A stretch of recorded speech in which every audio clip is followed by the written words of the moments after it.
Welcome. My name is Mark Soycher. I'm Human Resource Counsel at CBIA, and I'll be hosting today's webinar on the topic of COVID-19 workplace considerations. My employee tested positive, now what?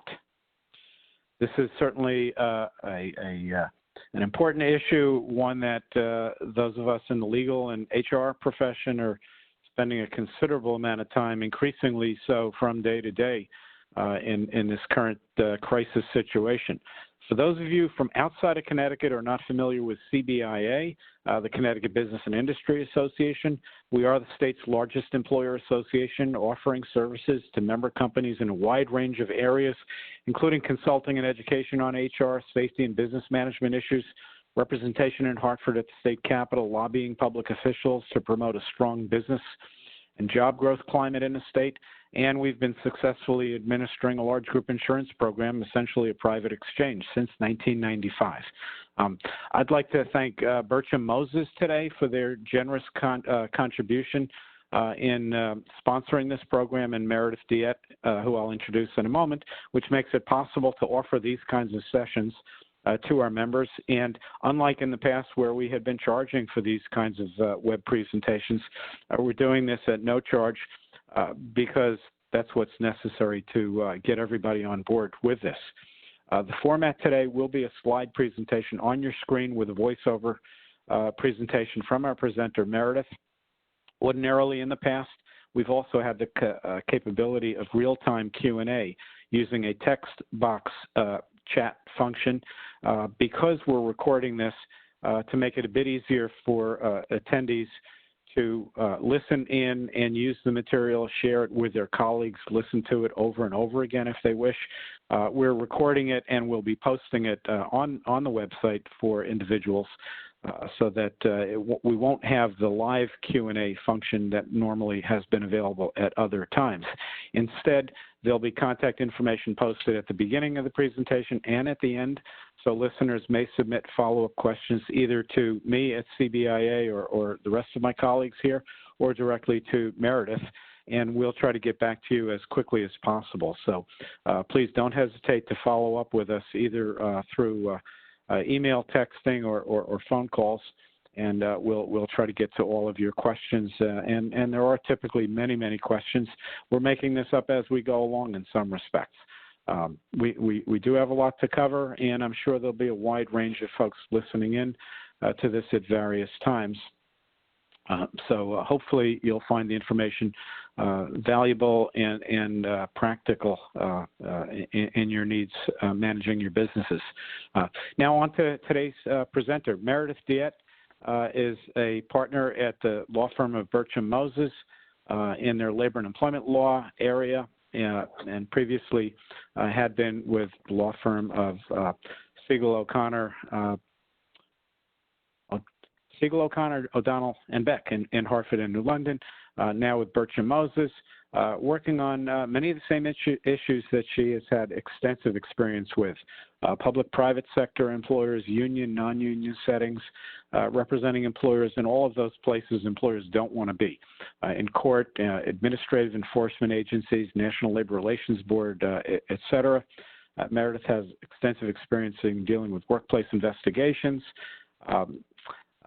and all of the other areas, wage and hour, harassment, compliance, and now expanding expertise in dealing with COVID-19 issues, dealing with managing employees in these settings. Meredith is a member of the Connecticut Bar Association, New London Bar Association. She's on the board of the directors for the HRLA, the Human Resource Leadership Association of Eastern Connecticut, which is one of the 6 SHRM chapters throughout the state, and has regularly lectured on these topics, done presentations both for SHRM, other groups, as well as for CBIA. Extremely pleased to get some time from Meredith on this because she's very knowledgeable and very practical in addressing these issues. So now with that, I'll turn it over to Meredith, and I'll jump in if and when I have any questions. But otherwise, Meredith, stage is yours. Thank you very much, Mark. Good morning, everyone. I will have an initial caveat to the presentation. I'm hoping to get this all in within an hour today. And I believe I emailed the presentation to Mark on Thursday of last week. And since that time, there have been changes. So I will include those changes in the law. I'm sure you're all aware that the laws surrounding this pandemic are changing in the workplace on a regular basis. And there was an executive order issued Friday. It was 7BB. We're now up to double letters that affects just about anybody presumably listening to this presentation. But we'll talk about that when it gets time in the presentation. As Mark said, my name is Meredith Diette. I'm a partner with Berchem Moses. If you look at slide 4, that's my contact information. Feel free to reach out to me with any questions that you may have. Today we're going to focus on some specific areas. When Mark contacted me, he, like I have been getting a lot of questions from employers about what happens when one of their employees tests positive in the workplace. And what are the considerations, what things do employers need to focus on and know about in addressing that situation. So today we're going to talk about what's the information that you need to get from the infected employee, what on earth are you going to tell the infected employee, what can you reveal about the infected employee, does the infected employee have any leave rights, and going forward, how can you make your workplace safer now that you've had an infected employee, what do you do going forward? So the first area we're going to talk about is what is the information that you need to get from an infected employee once they tell you that they're infected. And I actually had a phone call this morning already from a client asking, they had an employee who called in sick on Friday and they need to know what can they ask the employee, what do they say to the employee. The first thing that I want you all to understand is you need to ask that employee what they were sick from. If it's not a COVID sickness, if they were just had a headache or a stomach ache or something that they don't think is potentially COVID related, then it's just the same sickness as any other day, and I don't think you need to sound the alarms. If, however, you do have an employee that contacts you and tells you, I in fact have tested positive for COVID, I've listed here the information that you need to get from that employee to help inform what you're going to do for the rest of your workplace.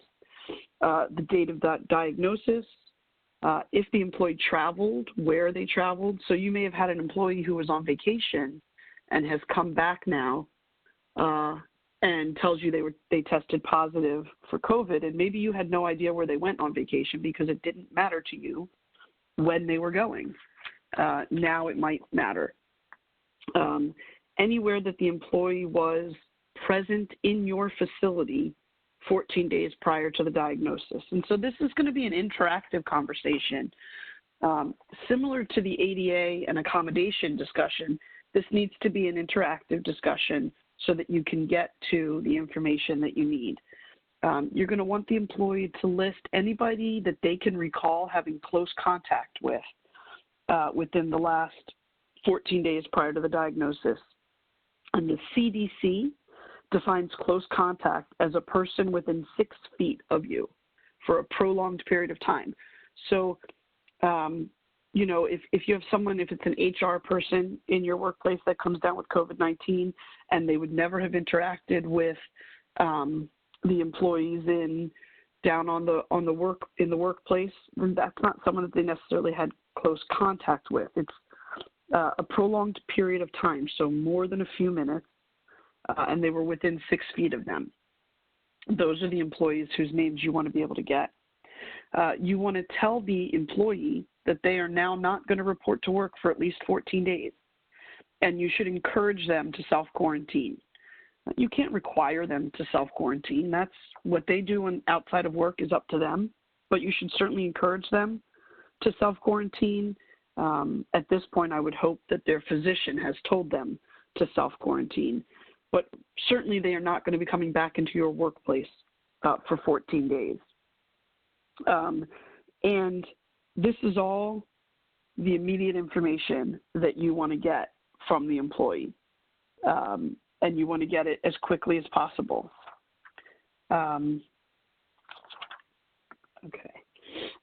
What information do you need what other information do you need from the employee? So hopefully you're all aware of the Families First Coronavirus Act, which took effect on April 1st for all employers with 500 or fewer employees. That act has granted for many employees emergency paid sick leave. So the acronyms, the FFCRA is the Families First Coronavirus Act, and EPSL is Emergency Paid Sick Leave. And under the FFCRA, certain employees are entitled to up to 80 hours of emergency paid sick leave for one of 6 reasons. And reason number 2 of the emergency paid sick leave is because you're sick with COVID-19 or you yourself have been told to self-quarantine. And so in this scenario, what we're talking about here is an employee who is infected with the coronavirus. And so if they're one of the employees that are entitled to the leave, the emergency paid sick leave, they would be entitled potentially to up to 80 hours of paid sick leave for reason number 2, under one of those, reason number 2 under the 6 reasons. And reason number 2 is 100% paid leave. So they're going to get up to 80 hours. And in order to take that leave, I've included the information that both the DOL and the IRS is looking for when you give that leave. I'm going to just briefly explain that the IRS is involved because most employers, not municipalities, but every other employer that provides qualifying emergency paid sick leave will get an immediate tax benefit and not have to pay their employment taxes on a dollar-for-dollar basis for any paid sick leave that was paid out under this FFCRA. Look, this law is evolving every day, and so we have done lots of seminars and webinars on the FFCRA. So that's an entirely different seminar, but I wanted to make sure that you understand that there are certain documentation requirements for the FFCRA. And so the employee has to give you notice. After the first day they miss work, they give you notice. They have to provide their name, dates for which they're needing to leave, the qualifying reason, which in today's example is going to be reason number 2, a written statement Meredith, that they're on. Yeah. Meredith, I would just point out when you're referring to reason number 2, it's the list of reasons listed on the poster that the new Labor Department poster that all employers should be putting up in their workplaces or distributing electronically to their employees. And those posters have numbered categories of the reasons for the leave, and there are 6 reasons, and you're referring to the second reason in this case. So, yes, thank you, Mark. Perfect. So that's an excellent visual for you. So the poster includes the reasons, and then they have to also give you the name of their healthcare provider who tested them positive or told them to self-quarantine. And to be perfectly honest, if they're not willing to give you this information, then they're not entitled to the leave. So they have to give you this information or they're not entitled to the leave. So I don't think, when we're talking about what information do you need to get from the infected employee, I thought it was important to include this because I think you wouldn't necessarily immediately think to get this information. But this is, in addition to the information you need to make the rest of your workplace safe, you also need to understand that this employee who tested positive is probably freaking out a little bit, concerned about themselves and their family members, and they're nervous. This is a very frightening time right now. And so we do also want to make sure that we're empathetic to this employee and let them know about things that they might have. And we're going to talk more about the leave rights that they may or may not have later on in the presentation. But it seemed to fit into this part of the presentation. So that's the information from my perspective, the defense attorney's perspective, that you need to get from an infected employee when you learn that they're infected. the next area we're going to talk about is what on earth are you going to tell this infected employee? As with any other workplace situation, we need to make sure, and by we, this is generally going to be coming from your HR department. The contact should be with the HR. It should be with as limited people as possible, and then let HR take care of who else needs to know, and we're going to talk about that in the next section. But you need to empathize with the employee, let them know you're here for them, you're sorry to hear that this has happened, and here's what you need to, they're not going to go to work, and you're going to have an employee who says, but I feel perfectly fine, even though I've tested positive, I can work. They have no right to come to work. You may tell them not to come to work. You should tell them either they could notify their supervisor. I would recommend that the HR function notify the supervisor. Isolate themselves from people. If they're tested positive and they're in a house with other people, you can certainly recommend that they isolate themselves from the other people in their house. If they've tested positive, they've probably already consulted a healthcare provider, but make sure they have, let them know that they should. And then I put the link on here on the slide for the CDC recommended steps. Look, as the employer, and I tell this to my clients all the time, you can't be paternalistic. You need to make sure that you tell the employee what's kind of in your lane, the HR world of things. Don't go to work. Don't work. You might have a situation where you have an infected employee who is isolated and can telework. So that's fine. If they're able to telework, then you can let them telework.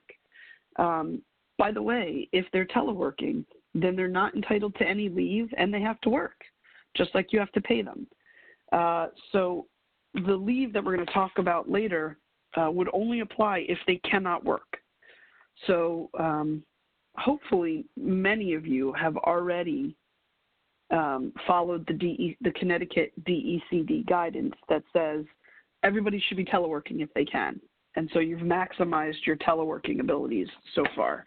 But to the extent that this was an employee who was an essential employee and they can't telework, then they're not allowed to come to work anymore. So it might be a police officer or a machinist. There are lots of employees that still have to be coming to work. And if they're infected, then you tell them they're no longer able to come to work. My recommendation each time from your HR perspective is to guide them to the CDC recommended steps. And you're going to tell them that they're not supposed to come back to work for 14 days, and they have to have been fever-free for 72 hours. So, again, that's all in the CDC guidelines that I recommend all of you look for. Believe it or not, that's the only slide I have. Go ahead, Mark. Yeah, I was just going to say, you might even download a copy of that guidance from the CDC and give a copy of it to the affected employee if they don't already have that information, because there is some good information there about just maintaining personal and home cleanliness and what steps they might take to isolate themselves at home from other family members, things like that, as well as reinforcing that last message that you just gave relative to when they might be permitted to return to work. And so to reinforce that could be very helpful. Yeah, the one thing on downloading these guidances, as I said at the beginning, and I'm sure Mark has had this experience so far, the guidances are continuously being updated. And unlike those of us in the world, when we update our documents and pass them back and forth to each other, we do it in track changes. So you're able to tell what the revisions have been. None of these agencies seem to be using track changes, Mark. Do you find that as well? What I'm seeing is typically at the end of the web page, it will indicate when the page was last reviewed. And in this case, today is April 20th when we're recording this. That page was last reviewed on April 16th. Not a long time ago in the normal world, in the COVID-19 world, 4 days is more like 4 weeks. So good point made there to be conscious of that update. Okay, so now for one of the biggest questions that I get, and the stickiest question that I get. Let's talk about what can you reveal to others about the infected employee. The first thing that we hear from our clients is, I have an employee who's infected, and I'm going to put out a memo to everybody and let them know that Meredith has COVID-19, and so now we all have to panic. There are rights, privacy rights, for the infected employee, and the biggest statute, and we're going to talk about HIPAA, I promise you, we will talk about HIPAA on the next slide. But from a practical standpoint, with regard to HR and employment, what you actually need to worry about is the Americans with Disabilities Act and the medical information. When you have your employees that are hired and you do a fit for duty test, or you have an employee who goes out on FMLA or workers' comp, and in your office, in your HR office, you have two files, right? You have their personnel file and you have their medical file, because the ADA requires you to keep the medical file separate. This is ADA information. If someone comes down with COVID-19, that is medical information that is considered ADA information, and it would go in their medical file, not in their personnel file. And so if you wouldn't normally tell people what's in someone's medical file, you're not going to do it with COVID-19. So the ADA does prohibit you from disclosing the identity of the sick employee, of the infected employee. It will allow you to tell their coworkers that someone, I wouldn't even necessarily identify them as an employee or not. So our advice has been an individual in the workplace has been diagnosed with COVID-19. They were in the workplace on this date. They were last in the workplace on this date. And here's where they were in the workplace. And, give them the information to assess their own risk.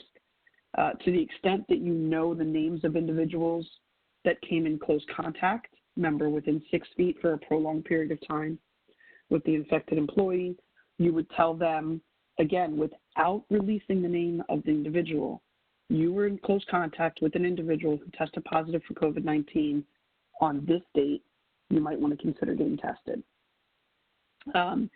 And so then I have the follow-up from clients that say, well, they're going to be able to figure out. It was a department of 6 people, and Meredith's no longer coming in, so they're going to know it was Meredith who tested positive. Great. Let them deduce it, but you are not to confirm that that's who it is who is sick.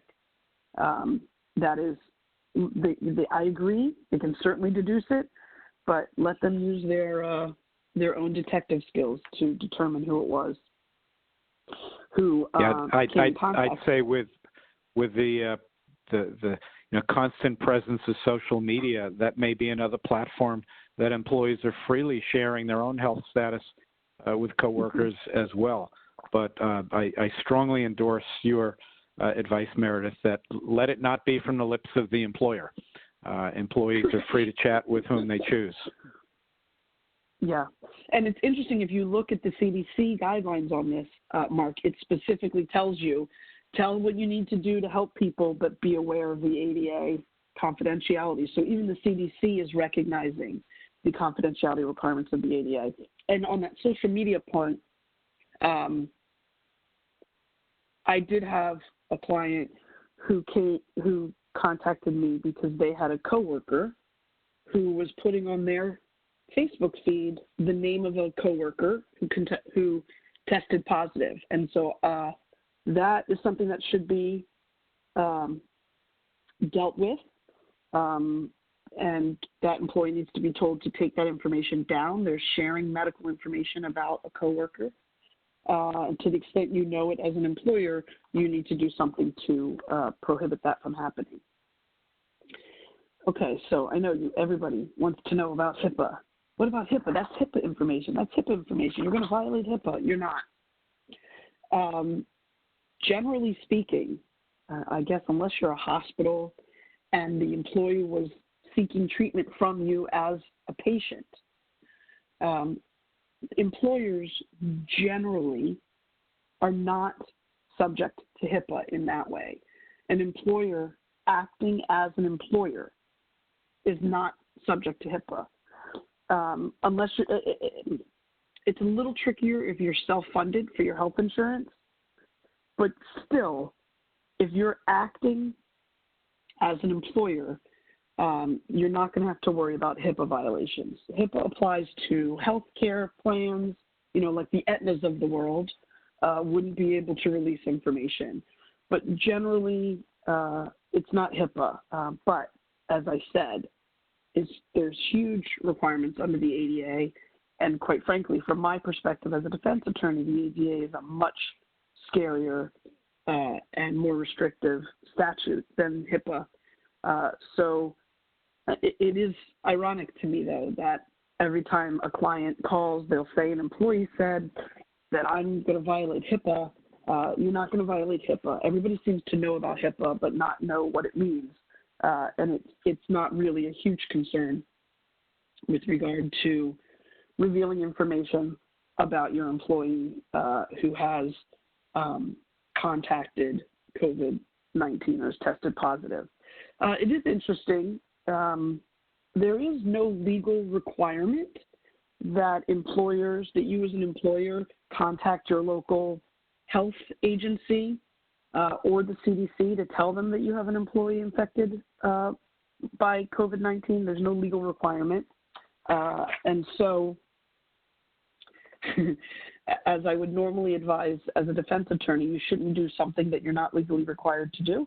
And so it's not been our advice that our clients contact local health authorities and say that, by the way, we have an employee who's tested positive for COVID-19. Let the hospitals and doctors handle disseminating that information. And again, we need to, particularly during this time, we need to stay in our lane and make sure we we do what we need to do as employers. Okay. Let's talk very quickly, not quickly, but let's talk more specifically about what you're going to tell coworkers who had direct contact. Again, from the CDC's perspective, direct contact is within 6 feet for a prolonged period of time. You can request that they not report to work for the next 14 days and self-quarantine. Again, even these employees who had direct contact with the COVID-infected employee, even if they're not infected themselves, they have no right to come to work. So you can tell them to stay home. It has been our advice that if you have that situation, that you would pay them for the 14 days or allow them or require them to use their accrued vacation or sick leave. You cannot require them to use their emergency paid sick leave, which we're going to talk about in a minute. And unless, quite frankly, unless they're going to go seek medical advice for COVID-19, they're not entitled to the emergency paid sick leave just because you're telling them not to come to work, because it's not one of the qualifying reasons. So if you're telling them not to come to work, they can stay home. You should consider paying them because we're all having issues these days, right? But you can certainly require them to use or allow them to use their accrued vacation or sick leave, and encourage them to reach out to their healthcare provider and seek testing. Once they've done that, then they would be eligible for the emergency paid sick leave up to 80 hours if they wanted to use it.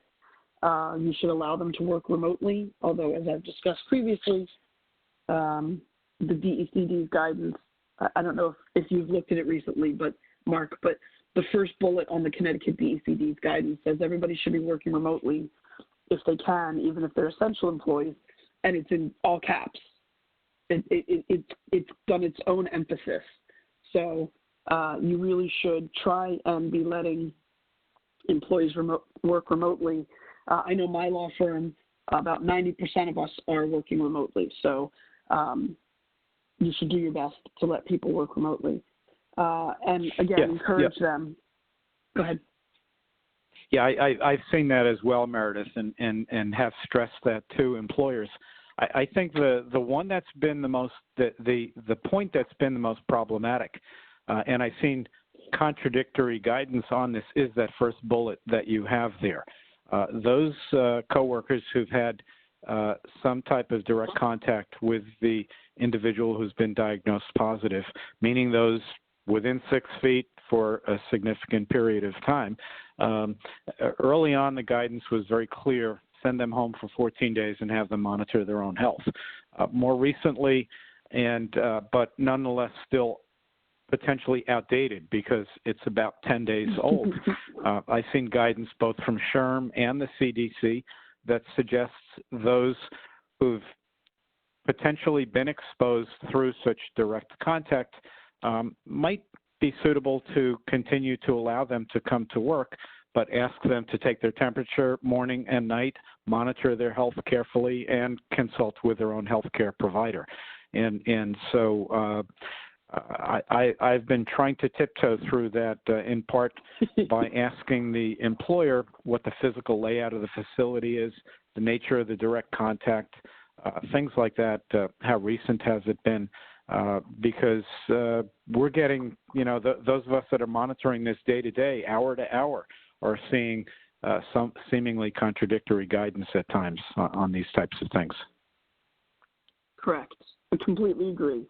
And so, when I'm giving these presentations, I tend to give the most conservative advice. And the most conservative, generally applicable advice, right? So the most conservative advice is send them home for 14 days and find a way to pay them and make it work for them. To the extent they can work remotely, I think we all agree that that's not ideal, because I don't know about you, Mark, but working from home can be a challenge for me sometimes because there's so many other things to be doing here, like the laundry. But I do try and be as productive as I possibly can, but I'm certainly more productive in my office. And I think we all just have to take a slight leap of faith that our employees are going to get their work done. And to the extent they're not getting their work done working remotely, you can discipline them. They're not getting enough work done. But you're not going to force them necessarily to come into work if they can do work remotely. I would highlight the last bullet that you had there, encouraging them to consult with their healthcare provider, right, as the final decision maker, or at least final input on the issue of how they should care for themselves, so that as you've wisely stated, employers, stay in your own lane. Don't be giving out personal health care advice. Direct the employee to their own health care provider. Right, exactly. All right, so I've included on the next two slides kind of the sample, the body sample statements that you can use and work with to give to coworkers. Again, I know it feels restrictive to not be able to say, hey, Johnny, Meredith, who is your coworker and who you sit next to and share a cubicle with, tested positive for COVID-19. But the fact of the matter is you cannot tell Johnny that information. And so this is a very benign statement that you learned on a date, that this individual who was present on these dates, and that you as a company have taken all appropriate steps to adhere to the safe workplace guidance and to the CDC guidelines. And so this is a good statement that you can start with to build your own. I wouldn't quite honestly say much more than that. And then we have a similar statement to vendors and customers. What's interesting is I'm in southeastern Connecticut, where we're doing pretty well here from a perspective of not having that many cases. And I was in the grocery store the other day, and there were banks in the grocery store. And one of the banks had an employee who tested positive, and they had a statement very similar to this statement that you see on slide 13. informing people that that bank branch is closed, and the information that they had an individual, they did not say an employee, who tested positive. So again, that's for you guys to have access to. Hopefully that'll be helpful going forward. So Meredith, yes. I've gone a bit further at times, suggesting that they consider identifying the shift, if it's first shift, second shift, third shift, or even the department the employee worked in, or the physical location if they have more than one facility. It's a judgment call there based on the circumstances, but I think to the extent that they're sharing a bit more detail that might help identify who the affected worker is, balanced against trying to tamp down some of the hysteria that coworkers who are at a different address, not working that shift in a totally different department, to provide some reassurance to those folks that their exposure may have been minimal as compared to thinking, my God, is it someone who is working directly next to me? Yeah.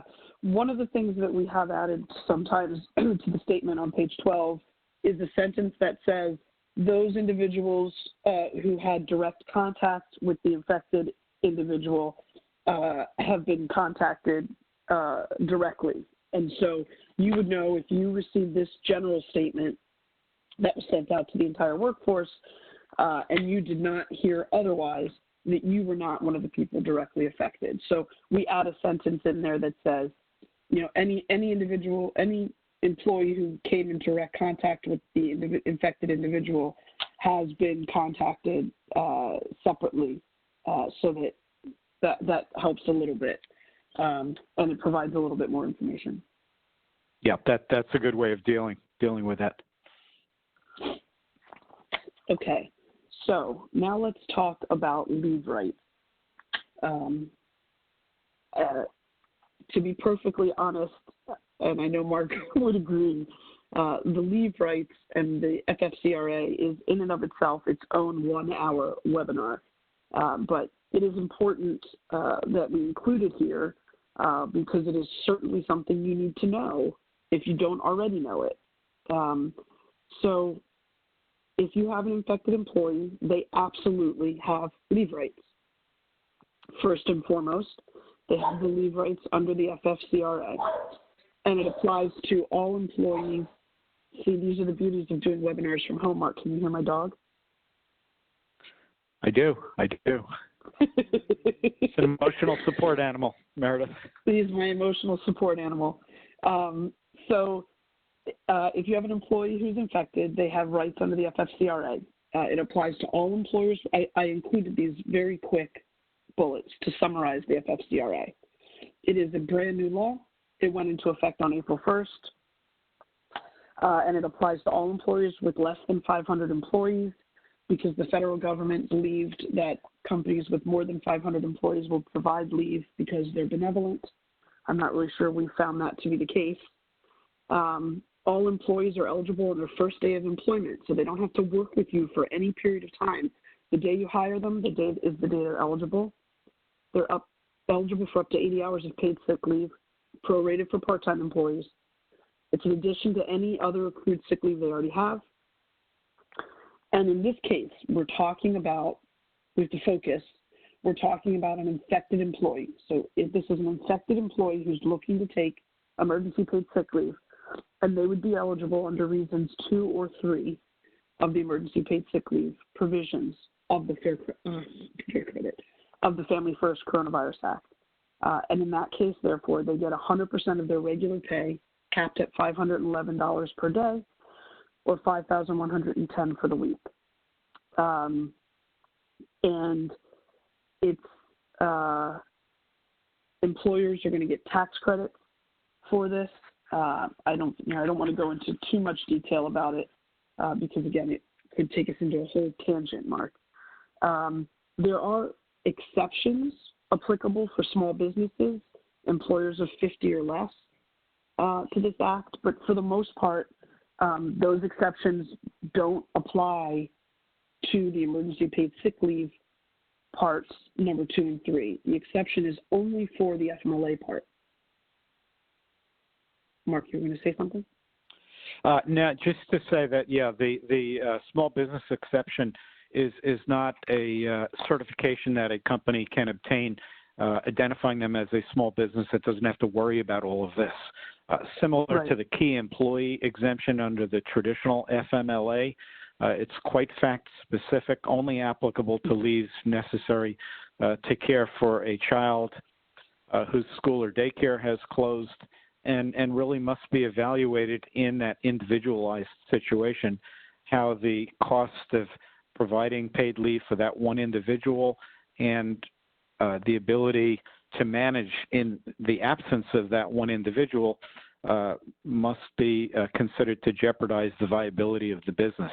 And so it's ultimately, when you drill down to the details of that small business exemption, it's quite narrow and generally not a safe harbor for any company under 50 to seek to hide within.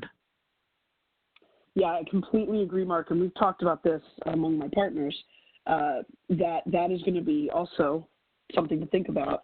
One of the main areas of litigation when this is all over. And so at the end of the day, you're going to end up spending more money in litigation than you may in providing this leave, which you're going to get dollar for dollar tax relief for.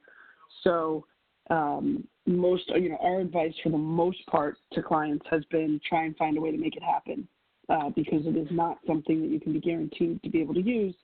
And again, with regard to this particular presentation, the small business exemption will not apply because it's emergency paid sick leave for reasons 2 or 3. So it's only reason number 5 that you would be able to get the exception for.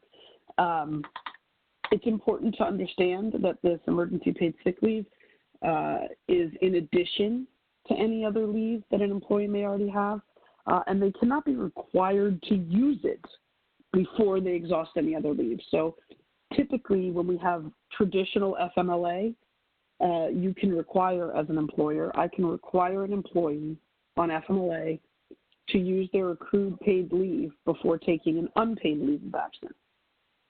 With the emergency paid sick leave provisions, I can't do that. I have to allow them to take it unpaid if they want. Let's say they're worried that they're going to be out for 14 days for the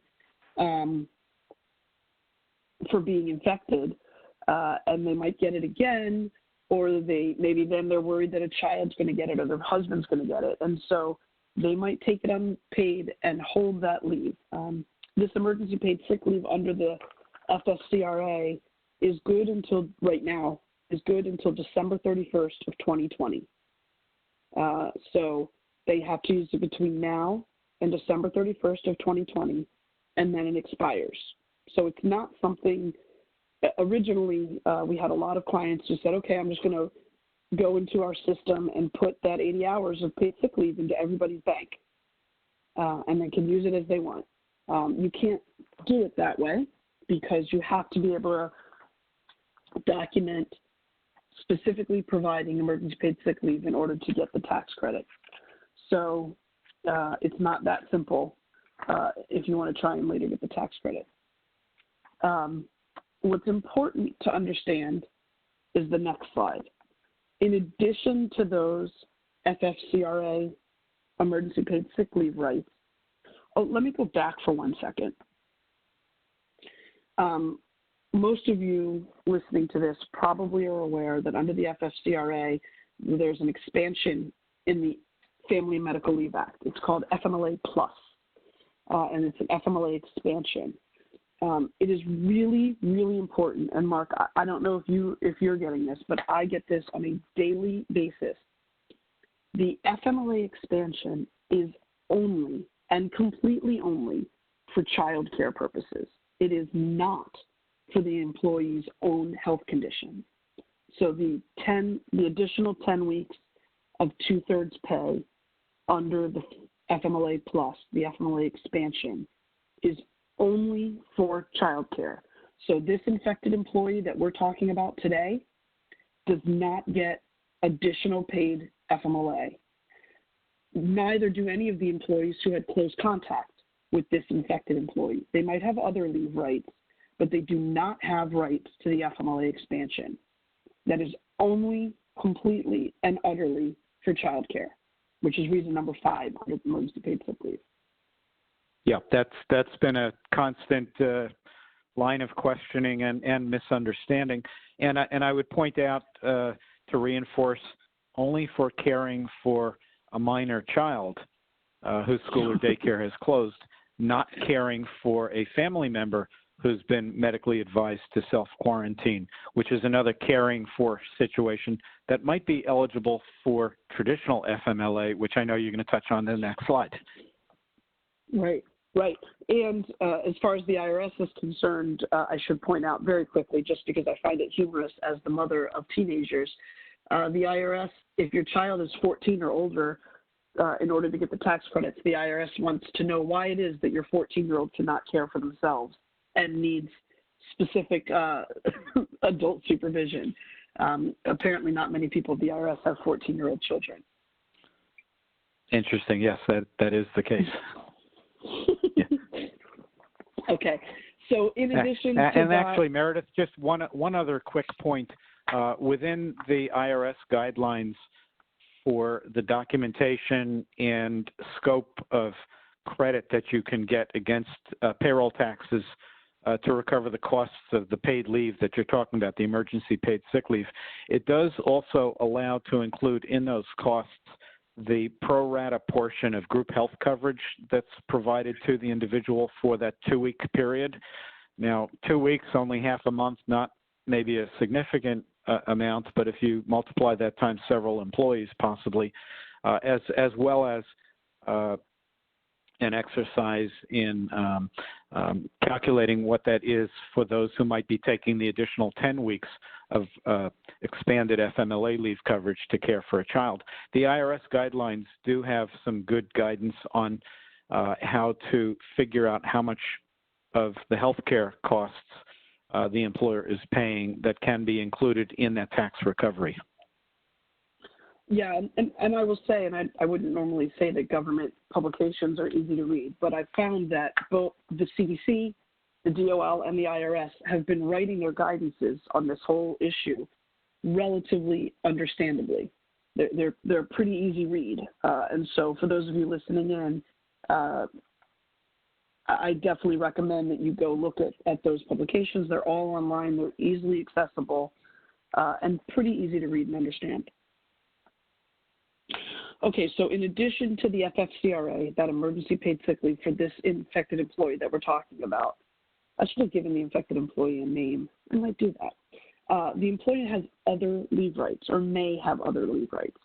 So let's say they've exhausted, they're out, they're sick, and they've exhausted the emergency paid sick leave. Or let's say they took that emergency paid sick leave because of childcare reasons, so they've already used their emergency paid sick leave. It's a one-time allotment.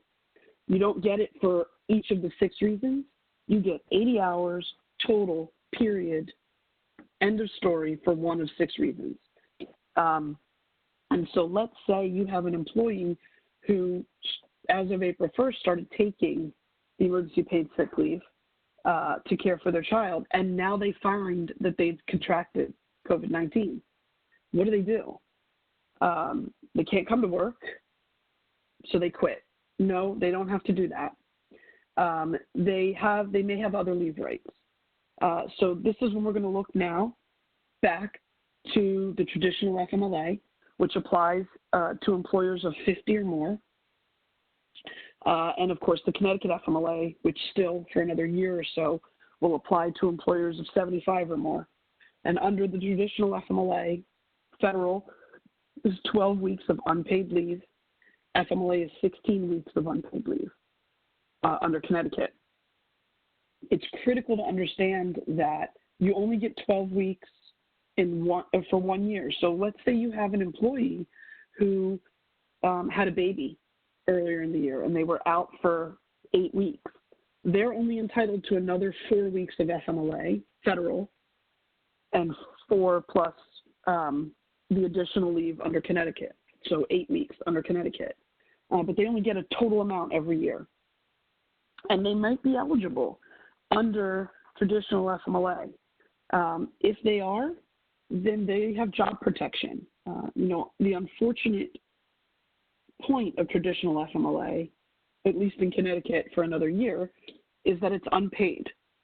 So it's job protection. They can't be fired, but it is unpaid. They can use their accrued paid sick leave if they have any.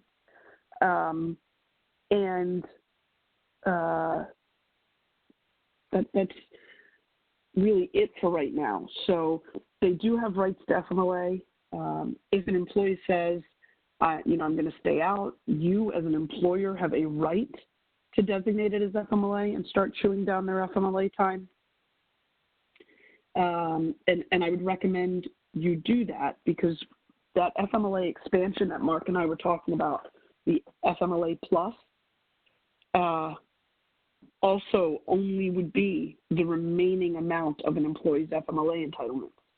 So if you have an employee who has taken some FMLA already, they only get the remaining 12 weeks of FMLA expansion. So you should count it down. The employee would fill out their forms.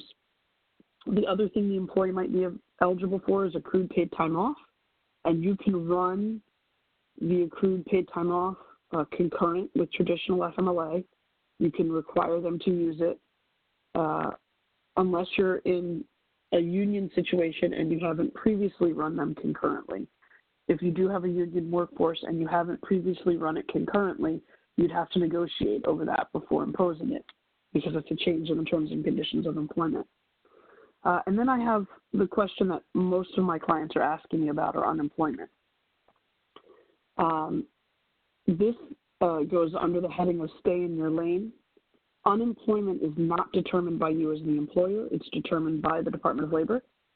I'm not sure what happens if I have an infected employee who has no accrued time off and they don't have any FMLA, so they quit or we terminate them, whether or not they're going to receive unemployment, because in many ways they're not able to work. And so you don't get unemployment if you're not able to work. But arguably they could be eligible, they could be looking for work and teleworking. But those are decisions that the DOL is going to make and not you as an employer. Meredith? Yes. I can speak to that quickly. The Connecticut Labor Department, as the U.S. Department of Labor and the IRS, has been updating guidance in all of these areas on an ongoing basis, has been posting a series of questions and answers and updating that almost every day, sometimes every other day, including references to FMLA basic unemployment, as well as some of the federal expanded unemployment benefit programs that have been part of the CARES Act, the financial assistance programs that Congress has been putting forth. And they do indicate that while the person may not be eligible for traditional unemployment under Connecticut's standards because they're not available for work, they may likely be eligible for unemployment benefits under the CARES Act provisions that have been implemented. They may not yet be sending out the benefit payments to individuals, but very likely may be eligible. And so individuals should look to the Connecticut Labor Department's website, ctdol.state.ct.us, and very prominently on that page there is a link to COVID-19 related guidance, and click on that and go through the guidance there that may well lead them to the process for applying for benefits under some form of unemployment. Right. And it is important, as Mark pointed out, that unemployment is backed up right now. I think the last notice they put out that they're 3 weeks backlog. Again, if this is an infected employee and we're talking 14 days,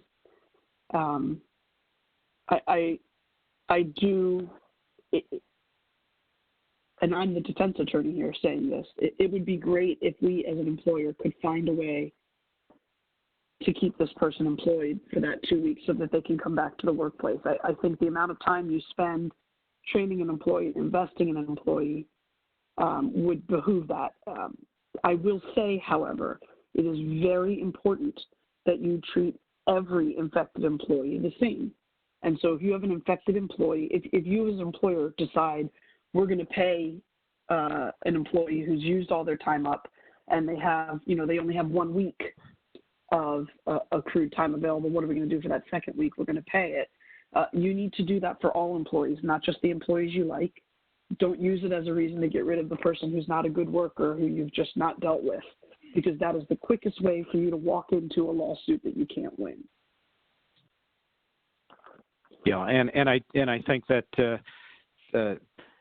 where some of the difficulties may arise is presently, as part of the CARES Act, the federal financial assistance that's been enacted, and the aspect of it related to unemployment is anyone eligible for unemployment, whether it's regular unemployment, partial work, shared work, or in the situation here, someone who's exhausted all of their unemployment benefits or who's not available for work, besides their basic unemployment benefit amount, is likely to be receiving an additional $600 per week.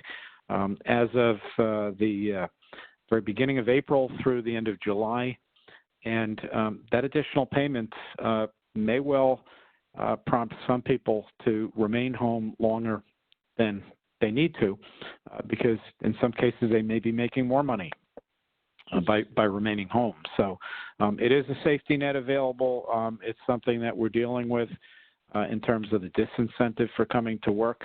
But as Meredith just suggested, I think individuals are struggling through this as employers are. And to the extent that there's financial safety nets available to them, there's no reason to point that out. And as one further reason for doing so, one of the governor's recent executive orders indicated that COVID-19 related unemployment benefit amounts that are being paid out, the $600 from the feds and the basic unemployment benefits related to COVID-19 absences, are not being charged directly back to employers to increase their unemployment taxes. We're not quite sure yet how the unemployment benefits being paid out will be replenished into the Unemployment Trust Fund, whether it's federal grant money, a loan from the feds that employers will be paying back for the next 5 to 10 years possibly, or just pooling the charge by charging it to all employers by spreading it out, or possibly all three strategies. But nonetheless, it's not going to directly come back and cause employers' unemployment tax rates to go through the roof next calendar year. One of the things I didn't put on the slide, Mark, but I think it falls within unemployment, there is a consideration. You could, if you have an employee who's infected, they've used their emergency paid sick leave, and they're still not able to come back, you could consider furloughing them. And so they still remain active on your payroll, they still get their health benefits, but they would then be potentially eligible for unemployment. So you're not terminating them, you're furloughing them. What are your thoughts on that? That's certainly a category that a lot of employees have been put out on a temporary basis, whether it's because of a downturn in business and the employer simply doesn't have enough work for all of the employees, but doesn't want to say goodbye to them, and you're laid off, implying that you're severing the employment relationship. And the furlough has been a category that the Labor Department has been recognizing as a temporary layoff situation. And paying benefits out in that circumstance. It's a bit mischaracterization of the actual status, and if in fact the benefits would nonetheless be available, even if the individual does present themselves and says, I'm home because I'm ill related to COVID-19, can't work, I do believe that they would be paid benefits even in that situation. So while that might be a slight wink and a nod type situation of facilitating, providing some financial security to the absent employee who's ill, it may not be necessary. Yeah. Okay. Okay. So those are the employees in a very short nutshell leave rights. So let's now talk about what you're going to do as an employer to make your workplace safer. When I originally drafted this, I had it as how do you make your workplace safe? So we never want to say safe, it's safer, right? We're not guaranteeing that it's safe. We're just doing everything we can to make it as safe as possible. And as with my advice to all of you listening to stay in your lane, I too am staying in my lane and go straight back to the CDC guidelines and the Connecticut DECD guidelines. So it's really important that we all look back. And even if you looked at it yesterday, look at it again today. Because I will tell you, as I discussed at the very beginning of this presentation, the Connecticut DECD guidelines were updated on Friday, and they've added a huge change, which I will talk about as part of this slide. So it's important, very, very important for you to take action once you have an employee who, I should say particularly once you have an employee who's tested positive for the disease. Under the CDC guidelines, all employees where the employee worked should be cleaned. You should, if possible, consider shutting down the department or location for 14 days. As I told you in the example at the grocery store, they shut that branch down for 14 days. The CDC does say that if it's been more than 7 days since the person was in your facility, as far as the CDC is concerned, you don't need to disinfect any further. That makes me nervous, but you know, that's what we do as employers. And I think I'm finding most of my clients are cleaning their facilities regularly, regardless of whether they have an employee infected. And so they're having employees wipe down their computers every night and wipe down door handles and things like that. Are you finding that as well, Mark? Yeah, I think the additional phrase that's not part of that statement in the CDC document, but which is implied because it's covered in the rest of the document, is no further disinfection is necessary beyond the daily intense cleaning that most employers are doing already and should be doing. So right. I agree with what's being stated there, and you know, it's nice to see that maybe you know, with the passage of 7 days, it's no longer a quote hot zone, but nonetheless should still be viewed as an area that should be attended to carefully from day to day by all workers in their efforts to use all of the Clorox wipes that are being provided, to, you know, hand sanitizers and things like that. And I know one of the things that they're saying that you should do in the area when you go to that CDC guidance is open outside doors and windows, ventilate the area for 24 hours, and to the extent possible, you're going to shut the location down for 24 hours before anybody even goes in and cleans, because you don't want the people going in and cleaning that much more exposed. So if you can just shut it off for 24 hours, if it's just a particular room in your building, then do that. Shut it off for 24 hours and then take the cleaning. But anyhow, that's all in the CDC guidance, and that's where you should go for that. We get a lot of questions. One interesting thought that occurs to me when I've seen that is, and I do agree with you, and that is what the CDC says.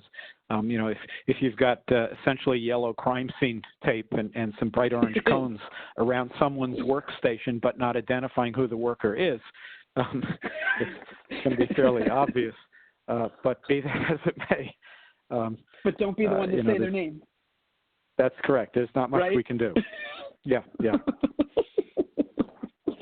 Right. Not to make light of the serious situation, but yeah. No, but that goes back to what Mark and I were saying, right? Is still you as the employer cannot be the one to confirm.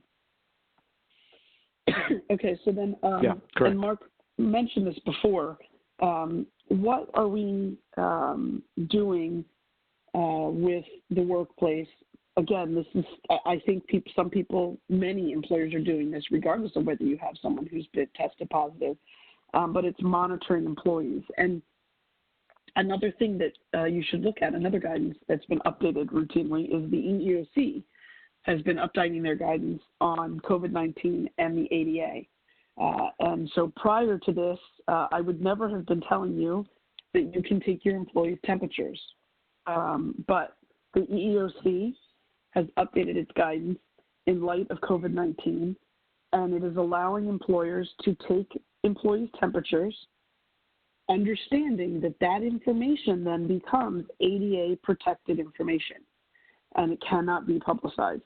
And it goes without saying that temperature is only one of the symptoms, potential symptoms of COVID-19. But you can take your employees' temperatures. Again, you need to do it consistently. It needs to be by department or everybody, or not just a particular individual. And you can also, I have some clients who are requiring employees to check their own temperatures at home, and then when they come to work, they're being asked, did you check your temperature? Yes. And did you have a temperature? No. As opposed to doing it themselves. That requires a leap of faith that they're actually doing it, but the fact of the matter is you can do that. We've already talked on the asking medical questions at the very beginning of this presentation. You can ask all of that information. Do not call the employee's doctor yourself. You're going to get this information from the employee just like you would normally under the ADA and FMLA. Can you require COVID-19 testing? Look, if you have an employee who has symptoms of COVID-19, you can require them to stay out of the workplace for 14 days. Can you require them to go get tested? I don't think you can. You can require them to stay out of the workplace for 14 days and not return until they're symptom and fever-free for 72 hours. So whether or not that means they went and got a test or not is, I think, up to the employee. Stay in your lane. But you can ask them to seek medical attention, suggest they seek medical attention, and take it from there. The CDC's guidance on temperatures is that it's a fever of over 100.4, and so that's the temperature that you're looking for. But I will say I have a lot of companies who are doing that. I don't know if it's just a kind of a false placebo making people feel better, but I do have a lot of companies, particularly my machinists, where they have shifts 24 hours a day, taking temperatures before the employee comes into the workplace.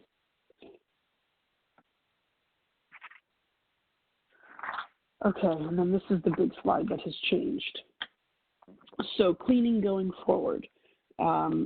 Executive Order 7B, as in victory, this applies to Connecticut employers, says that the DEC guidance must be followed by all Connecticut essential business and nonprofit. I will say that that doesn't require municipalities to follow it. And there's OSHA put out a new poster, which does not have to be posted, but is interesting to look at nonetheless. And I put the link for that, for the new OSHA poster as well. But more importantly, and what we need to add to this slide, and hopefully you're all taking notes, is on Friday, Governor Ned Lamont issued a new executive order, 7BD, as in boy, and it requires, effective tonight at 8 p.m., that in public spaces where you cannot be socially distant by 6 feet or more, you have to wear a face covering, whether it's a mask or a cloth. And then in the executive order itself, it ordered the Connecticut DECD to issue guidelines with more details. And the DECD issued its guidelines on Friday evening, because none of us needed the weekend off, and mandated that in the workplace, without that social distance requirement in there. It just says in the workplace, everybody has to wear a face mask. If you're in the workplace, you must wear a face mask or face covering. It has to be provided for by the employer. If the employer can't get face masks, they have to give employees enough money to go get their own face mask. It doesn't matter if you work alone, you need to wear a face mask. It doesn't matter if you can socially distance, you need to wear a face mask. The only exception is if you have a medical condition that means you can't wear the face mask, which, by the way, as an employer, you can't ask for proof of that medical condition. You just accept their word for it. And interestingly, the DECD guidance on this workplace face mask issue does not include a timeline. So arguably, as we're speaking now, it is effective. It's not, don't wait until 8 p.m. tonight. It's effective immediately. It does not have a timeline. And it is believed among those of us in the labor and employment world that will be in effect at least until May 20th. Although there's nothing Meredith, on I would just say on that, because of that lack of clarity with the most recent executive order referring to public places, and then the reference to the DECD guidelines for essential workforce, essential businesses and their workforces, I agree with you that as presently constructed, it would appear as though this is a mandate that all employees in a workspace must be wearing a mask. We have requested from the governor's office some clarification on that, whether in fact that is what is intended. And by the time people are listening to this, there may be some further clarification. So therefore, circling back to the cautionary note that you've expressed a number of times, continue to look at the latest information on the state's website from, Meredith's law firm, from CBIA, because we are updating this on an ongoing basis. So with that qualification, I will definitely agree with what you've just said. And interestingly, Mark, that DEC guideline about workplace, up until now, none of these executive orders have really applied to municipal employees. And that DECD guideline on workplace arguably applies to municipal employers. And a lot of municipalities are still have employees coming into work. So I'm on a listserv of Connecticut Association of Municipal Attorneys. And we too are seeking guidance to confirm that the intent of those DECD guidelines are to apply to the municipal employees. I had emails flying back and forth this morning with clients, for example, Mark, about dispatchers. And if dispatchers have to wear face masks, whether they're working alone or not, is that going to make it a challenge for people calling in to dispatch to understand the dispatchers, because their voices will be muffled? And so we're looking for guidance, hopefully, on that. Yeah. Okay, and that is, believe it or not, all I have to say. I think that was a lot to say. I just have one last point, Meredith, with your reference to the OSHA poster. We did see a notation last week about guidance. Is an employee coming down with COVID-19 diagnosis, is that an OSHA recordable because the person is absent? And generally, the concept of how OSHA seems to have addressed it is fairly consistent with traditional recordability requirements.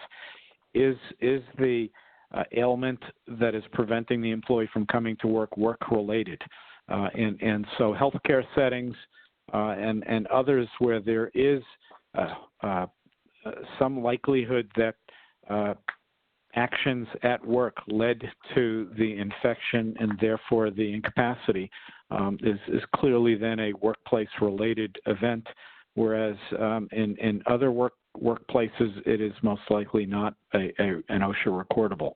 But I'd suggest checking the OSHA website for further clarification and your own attorney for guidance on that. And I do want to add one thing. If we go back to slide 13, I was just looking at my notes again. And if we go back to slide, wait, maybe not that one. It's the leave rights. There we go, to slide 15. I apologize, to slide 15. What you just said, Mark, jogged my memory because there was updates over the weekend. I should add a bullet here about workers' compensation. And so I do have a lot of clients who have been asking whether or not employees could be eligible for workers' comp for COVID-19. And so far, the workers' comp carriers have been declining coverage because there's no way to prove that or how do you prove that they contracted COVID-19 at work. And so for right now, to my knowledge, the workers' comp carriers are holding steady and declining workers' comp coverage for COVID-19 related illnesses. I don't know whether that will change. Yeah, I've seen the same reports for that, with the exception of home health care providers, those in direct close contact with individuals who are ill, where it's more likely to be capable of establishing that the exposure occurred out of and in the course of employment, meaning through an activity related to the job and at a time and place in which the person should be in performing their job. Otherwise, the exposure in most cases will be impossible to determine where it occurred. And I suggest that in most cases it's going to be an exposure outside of the workplace rather than occurring at work through family, friends, or other activities the employee is engaging in outside of the workplace. Right. So, that's been a question I've gotten recently, and I think at least as we're talking today, the workers' comp carriers are holding steady on that and declining coverage under workers' comp. And then so beyond, and then just to carry that one thought further, so if they can't collect under workers' comp for that situation, could they have a civil lawsuit for personal injury as a result of claimed exposure in the workplace to an illness? And what I've been telling employers is by demonstrating the day-to-day practices of cleaning, disinfecting the workplace, putting information out for employees to care for themselves, requiring them to use the recommended safety practices like wearing masks from state and federal health officials, and employers demonstrating the care that they are taking and that they're not being negligent, although a negligence lawsuit probably would be tossed aside anyway, because if the claim is an injury occurring at work, then it's workers' comp is their only remedy, and if workers' comp is not going to pay it, then there may be no lawsuit to pursue. But demonstrating those responsible actions is probably the best way of avoiding an accusation that an employer has been careless in exposing an employee to illness.